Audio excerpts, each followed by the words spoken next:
Hello everyone, welcome back to another FinMeUp Weekly Stock Watch, where we cover the most important stock market news with extra insights and opinions. Before we jump in today, just want to say thank you to you. FinMeUp has secured another round of funding. We are on a mission to be the ultimate finance companion, not just finance companion, but personal finance companion. We really want to understand you. We really want to add value in your financial life, and that is the mission we are on.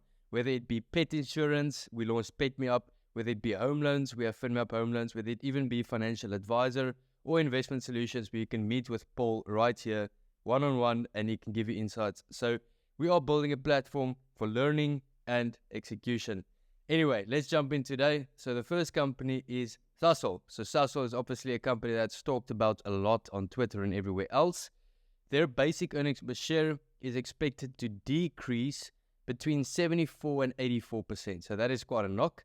The core headline earnings per share expected to decrease between 25 and 39%. Operating challenges such as a weaker global economic growth, higher inflation, depressed chemical prices, higher feedstock, energy costs are all reasons why we've seen this challenging year. And also the softening of the Brent crude oil price. So it's obviously coming off from really high levels. So Paul, I know you find Sasol quite interesting. Give us your insights. Thank you so much, Higgo, and good morning. Reporting from Cape Town this morning. Beautiful day. Privileged to be here. So Sasol is one of the top 5 most bought stocks almost every month on Easy Equities. For those of you who follow Easy Equities page, so there's a few winners every single month, and Sasol is one of them. So let's talk about Sasol quickly. So for those of you who don't know, we all know the brand. What does Sasol actually do? There's 3 segments of the business. The first one is the coal mining. There's a coal segment. Second one is gas mining. These they call their feedstocks. So the coal and the gas is the feedstocks. That goes into the meat grinder, and what comes out is the third segment of the business, which is chemicals. So you've got coal, gas, and chemicals. Now this year what happened, there's always something that happens, but this year 2 main things. Firstly, the coal, lower volumes and lower quality coals. So that, and then also they had some issues with Transnet, with transporting the coal to the factories where they then convert it into chemicals. So in other words, on the cost side, the inputs are more expensive. And then what comes out, the output is the chemicals. And like you just said, chemical prices worldwide actually took a little bit of a knock. So now it's costing you more to make, and you're not getting as much as you normally get for your product. So overall, just lower earnings per share basically. And then the big news was the Secunda write-off. So massive news. So I have this massive plant. Like my one friend Charles always says, Boetjie, dis nie groot nie, dis groot. Now, there was Jonathan, maybe you can link it in the video here. Massive Secunda gas plant, and that plant was written off to zero. Basically, the plant got shut down. And the reason was the carbon taxes. So they're going to punish you if you emit dirty energy, and this plant was one of the biggest emitters of CO2 in the world. So dirty energy, and they got tapped over the fingers, and due to that penalties, it basically basically diminished all the profits. So they had to shut down the plant. And so you'll see on the results there's an earnings per share, and then there's a core earnings per share. Now the earnings per share is the normal operations, which we know decreased by about 25 to 39%. And then if you throw in the plant that they had to shut down into the mix, then it's down by like 75 or 80% earnings per share, which is horrific results. So let's hope for the best for Sasol, because so many people actually own Sasol as an individual stock as well as the index. So we hope for the best, but not a very good results this time around for Sasol. Yeah, personally, Sasol is not a company that I've owned in, I think, forever. It's just not my liking, but it's really interesting to watch. It's also part of cycles. So let's see how they execute over the next few years. The next company, MTN, group service revenue increased by 16.5%. EBITDA grew by 12%. The basic earnings per share increased by 14.8%. The total subscribers increased by 3.6%. And then the data traffic and fintech transaction volumes are up by 18.5% and 37.3% respectively. So the fintech transaction volume really seeing some proper growth. We've also seen the interest that MasterCard might potentially be buying that unit in MTN. More details to follow, but it is definitely, if that goes through, it is quite a big deal. We saw the share price go up quite a lot. So, Paul, what do you make of these results from MTN?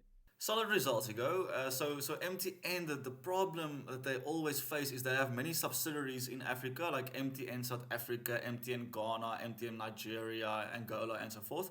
And they're actually doing very well. So these countries are making money. But the problem in Africa is that it's very difficult to get the money out of these countries and then back into the mothership or the holding company. There's limits on how much money you can take out. Plus, it's Africa, TIA. This is Africa. There's always a little bit of a struggle there. So the problem with that is even though your subsidiaries are making money, if you can't get it back to the mothership can't pay dividends to shareholders, and then they can't pay their debt, which is a little bit of a concern because a company like MTN has quite a bit of debt. So that's on the one side. The other big news for MTN, massive news, is MasterCard, like you just mentioned. And MasterCard is buying one of the fintech divisions in MTN, and they actually paid a massive amount of money, or they're offering a massive amount of money for this division, which is always great. If you have a company, you can value your business. You can say, yeah, it's worth this, until someone actually has to buy it, and what are they actually willing to put on the table. And in this case, MTN was pleasantly surprised by the valuation. They got more than what they actually bargained for. So that's a big win for MTN. Definitely. Next company, also more on the cyclical side, but also quite well followed. Another small cap that has been cheap for so long, Merafe. So their share price is currently R1.32 on a PE of just over 2. So really not expensive on price to earnings ratio terms. The share price is down 5% the past 6 months and down 8% the last year. The reason why I say that is you're going to see why it's quite important at the end of this. So the ferrochrome production decreased by 9%, revenue increased by 11%, EBITDA increased by 13%, headline earnings and earnings per share have grown 13.5%, net asset value increased by 22%, net cash increased by 26%, and then finally, they declared an interim cash dividend of 20 cents per share. So that's the juicy part. So if you look at the share price, I mean, it's down 5%, down 8%, or down 8% the past year, down 5% the past 6 months. But if you look at the dividend yield, that is sitting quite nicely. You get more than a 10% dividend yield. So much is actually being paid back in cash at the decrease in share price. You've actually had a good performance. What do you make of Merafe's results, Paul? Oh yes, I think it's solid results, Hugo, given that the production decreased a little bit and also the prices. So ferrochrome prices came down quite a bit. They had a massive run in 2021, 2022. I actually own Merafe, so I actually made some money there. That's the one I got. I also missed a few, but Merafe is one of the big boys for me. This year, it's been trading like a little bit flat, but you get that juicy dividend. So quickly for those of you who don't know, Merafe, they turn chrome, they're a chrome miner, chrome into ferrochrome. Basically, they add some value to the chrome and so on. And then ferrochrome is used in stainless steel. So it's basically, this is the process: chrome, ferrochrome, stainless steel. And then who uses stainless steel? Well, everyone, but the main player in the game is China. So it's all about China. So China's demand, that determines the price. And the last year or two, like you know, China, there's a few weird things going on there. COVID, lockdowns, and supply chain issues, and so on. So that's the concern there. But in Merafe's case, they also have a little bit of a safety net because they don't only turn chrome into ferrochrome, they also export the raw chrome. So you have the chrome side of the business and then the ferrochrome side of the business. They're a small cap player on the JSE. They pay out a juicy dividend and they're trading at a 3 PE. So I think Merafe there's great potential here. It's just because of the ferrochrome and commodity price, it does tend to be very cyclical. So you have to be careful before you can burn your fingers a little bit. Yeah. Okay, yeah. I mean, but also look, these results were good. Revenue up by 11% when the entire commodity market has been taking shots. The question is how the next year will look like, because this is such a cyclical business, and you just stated the factors on what they're depending on. It's really not just a safe bet here. You're going to get constantly, good dividend yield or good dividends, because we might see bad results next year, or we might see even better results. So, Merafe is just one of those businesses. Yeah, you have to wait and see, and it's actually taking a punt unless you really, really know what's going on in the commodity space, which I'm not an expert on. So, for me, I'm not interested in Merafe at the moment, but it's very interesting to watch, and the dividend yield is definitely something that the shareholders could be happy about. The last company we're going to cover today is a really, really small cap, which makes it obviously very interesting. And it's actually, I bought just a little bit of shares just to further interest myself. I still need to do a lot of learning and, understand the company. But from what I've understood so far and what I've read so far and listened so far, I've listened to the interviews, the CEO interviews, and it's very interesting. They might have a really interesting and good future if they continue executing. So the past 3 years, they've been changing their strategy, and this is the first year that we've actually seen proper growth and that they're actually paying a dividend. So the company's name is 4Sight. It's the letter, the number 4, and the words sight. So 4Sight, it's 35 cents a share with 187 million rand market cap. So it's still really, really small, and that's why you'll see real volatility and not a lot of liquidity. Even with these results, the share price was up a lot, I think around 25%, somewhere there. So the market really reacted nicely because this was their breakthrough year. They are sitting on a PE of 8. So let's quickly look at the basic results. Revenue up by 37%. The operating profit up by 121%. And the earnings per share up by 197.4% to 3 cents 82. And the dividend per share is 2 cents, just over 2 cents. So that is almost a dividend yield of 7%. So for a real small cap, first dividend that they are paying out, basically saying thank you to shareholders for still owning us. We've had a good year. We are sitting on some proper cash. So they're sitting around 90 million rand cash. And remember, this is a company of a market cap of 187 million. So almost half of their cash or half of their market cap is in cash. They've shown great revenue growth. They've shown great profits growth.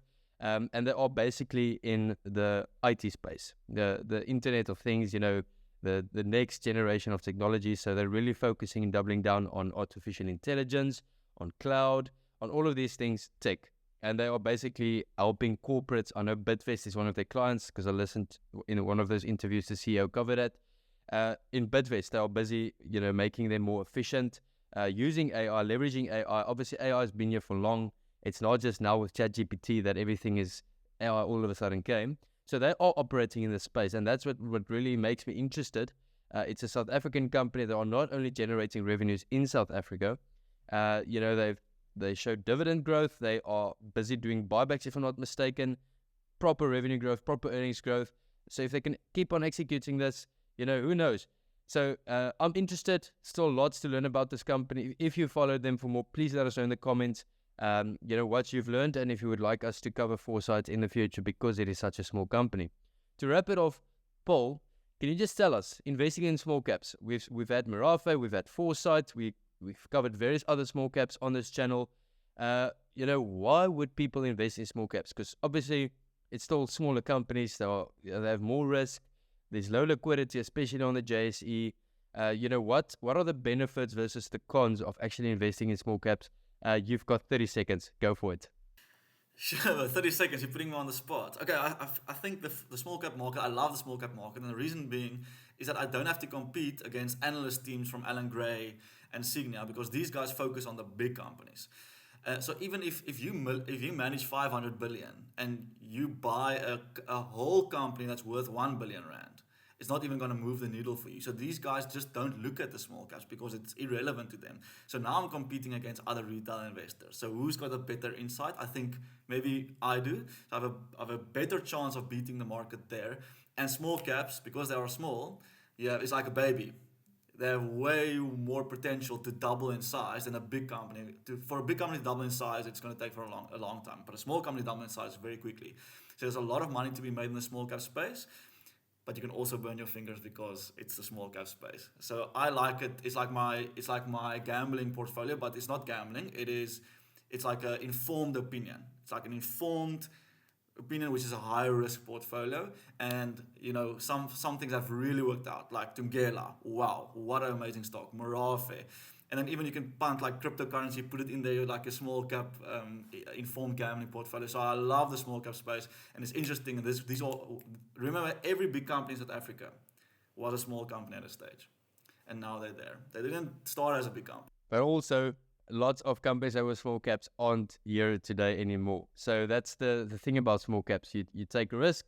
You might either benefit on the upside or might really lose on the downside. That is why the research is so important. Thanks for watching. Thanks for being part of the channel. Remember to like and subscribe. It really goes a long way. We've got lots of value coming your way.